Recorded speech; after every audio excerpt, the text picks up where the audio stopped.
দেখাও বেড়েছে। নায়ক থেকে খলনায়ক, ফুটবলার থেকে ইউটিউবার, কে আসেনি এবারের গরুর হাটে? দেখতে সুন্দর বলে এই সাদা মহিষটির নাম রাখা হয়েছে পরিমণি, এবং সাদা কালো সংমিশ্রণ বলে এই গরুর নাম এখন হিরো আলম। বাদ যাননি ঢাকাইয়া কিং শাকিব খান। সারা জীবন ট্রলের শিকার হওয়া জায়েদ খানও এই ট্রল থেকে মুক্তি পাননি।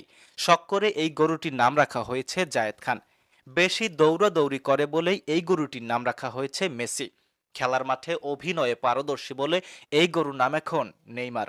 পাতিলের তলার মতো কালো বলেই এই গরুটির নাম রাখা হয়েছে এমবাপ্পে।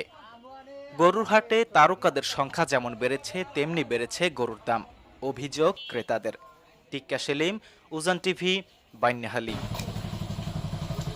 প্রিয় দর্শক, বরিশালের আমরাগাছিয়া বাজার থেকে এই মুহূর্তে আমাদের সাথে সরাসরি যুক্ত হচ্ছেন আমাদের সহকর্মী মোতা কবিরাজ। আমরা তার কাছ থেকে আমরাগাছিয়া বাজারের গরুর হাটের সর্বশেষ তথ্য জানব।